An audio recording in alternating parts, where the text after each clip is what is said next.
Jorge Bateira apresenta uma nova e refrescante visão sobre a atualidade. Snacks de economia política. Para serem consumidos sem moderação.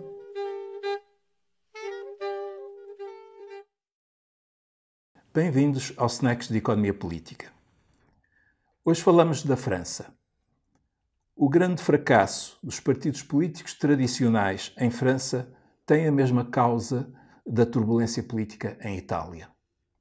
François Hollande foi eleito na base de um programa de mudança da política na União Europeia, convencendo a Alemanha a alterar algumas das regras dos tratados. Queria mudar, portanto, os tratados. E viu-se.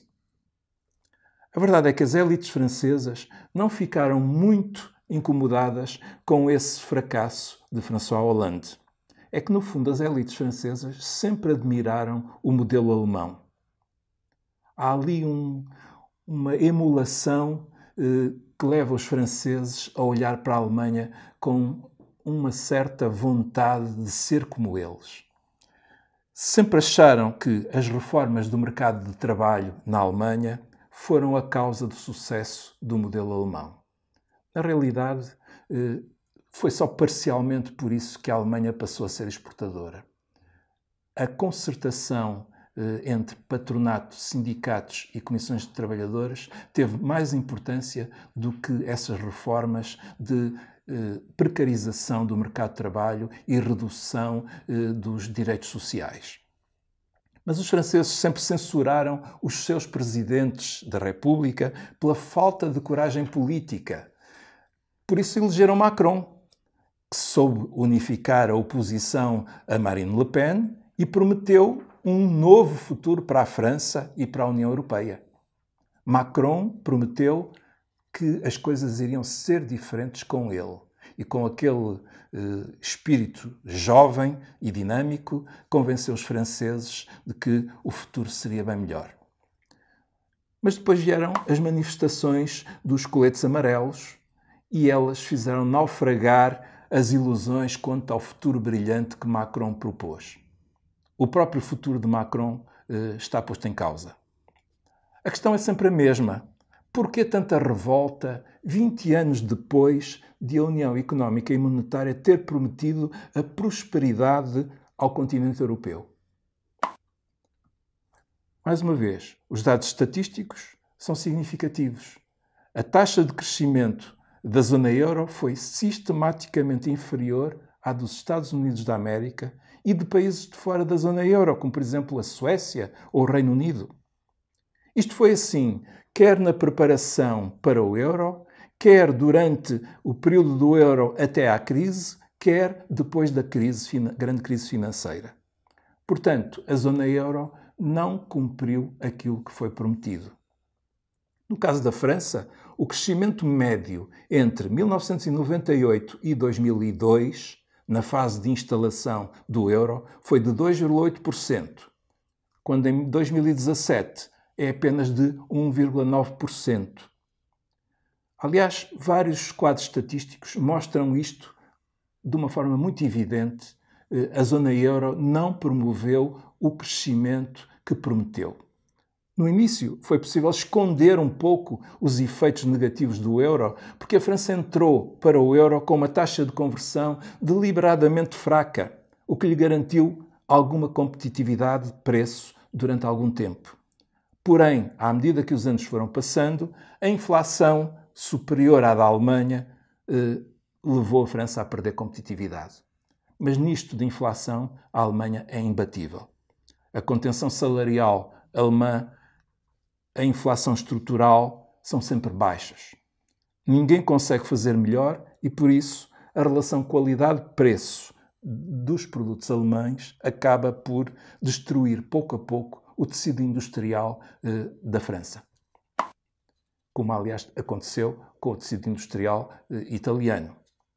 Agora, imaginem que toda a Europa tentava ser como os alemães.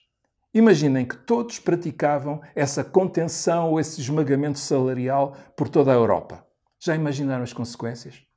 Ninguém comprava nada a ninguém porque não havia mercado para as exportações de ninguém e, portanto, entrávamos numa grande recessão.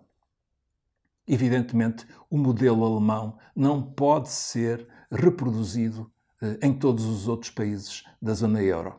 Ele, aliás, não é único e não é reprodutível. Com o euro, estima-se que a Alemanha terá ganho cerca de 15% de competitividade, porque era esse o valor que teria de desvalorizar se voltasse ao Deutschmark. Quer dizer, a Alemanha está a fazer comércio abrigada num euro que é desvalorizado relativamente à sua moeda se estivesse fora do euro. Segundo Jacques Sapir, para o período de 2002 a 2017, a França terá perdido tanto o emprego que o número de desempregados na situação dentro do euro, quando comparada com a trajetória da economia francesa se estivesse fora do euro, terá criado mais 3 milhões de desempregados. Portanto, a economia francesa pagou um preço muito elevado em termos de desemprego pelo facto de ter entrado nesta aventura do euro. As consequências sobre a economia francesa foram também consequências negativas em outros aspectos. Por exemplo, na segurança social, os orçamentos da segurança social ressentiram-se deste menor crescimento e maior desemprego.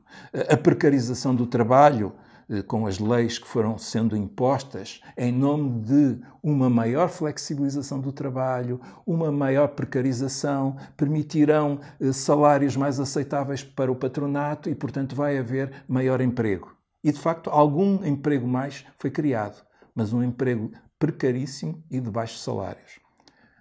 Há, no fundo, um deslaçamento da sociedade francesa com grande sofrimento humano em tudo isto. É que as culturas operárias daquelas bacias de emprego industrial que foram desaparecendo tinham uma identidade própria, tinham uma cultura própria. As pessoas tinham uma dignidade na sua profissão. As pessoas sentiram-se profundamente abaladas na sua identidade à medida que estas transformações foram destruindo comunidades inteiras. E por isso, não é de estranhar que tenha havido grandes transferências de voto entre pessoas que votavam no Partido Comunista nessas regiões industriais e que passaram a votar em Marine Le Pen. Há aqui razões estruturais profundas. Num texto sobre as manifestações dos coletes amarelos, 19 economistas e sociólogos de prestígio franceses defenderam que é preciso discutir em França o euro e o que ele representou de perda económica e de declínio industrial. Eles dizem mesmo que o movimento contestatário que varreu a França é o resultado desta política. Note-se que o euro é a concretização na Europa do projeto neoliberal. O esmagamento do trabalho para manter taxas de lucro e o enriquecimento das elites é o projeto neoliberal.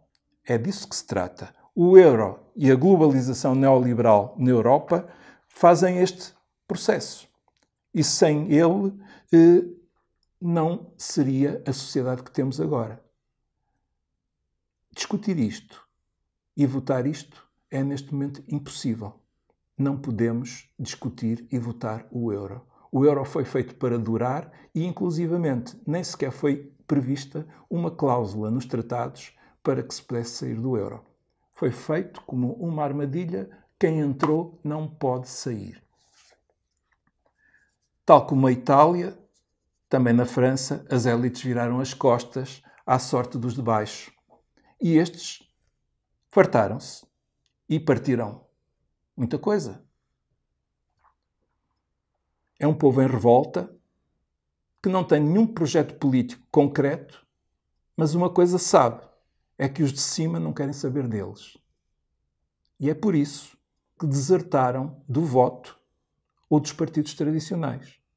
Por isso o PS, o Partido Socialista Francês, desapareceu, praticamente, e o Partido Republicano, a direita tradicional, afundou também.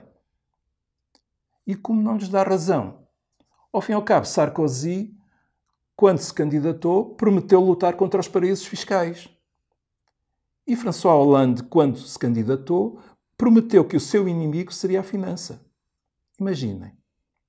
Pois, agora vejam o que é que estas pessoas pensam desta classe política.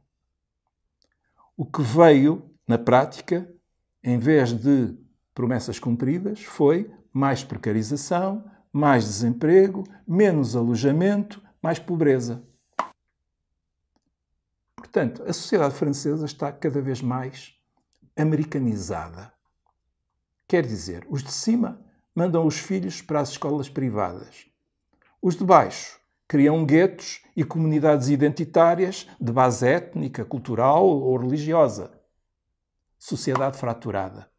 Tudo menos o ideal republicano francês. Com este deslaçamento da sociedade, não se deve estranhar, portanto, a abstenção e o voto na extrema-direita. Uma esquerda que se julga com as ideias certas, que não vive com estas pessoas, que não as ouve nas suas experiências de sofrimento concreto, que não partilha a sua vida, que só os visita quando estão em campanha eleitoral, não pode ter a sua confiança e, portanto, não vai ter o seu voto. É este o impasse em que a França caiu. E sem alternativa, teremos mais do mesmo, ou seja, a reeleição de Macron, ou teremos uma coisa muito feia que será Marine Le Pen. Por mim, acho isto muito lamentável, mas temos que estudar estes fracassos para ver como sair deles. Vamos pensar nisto.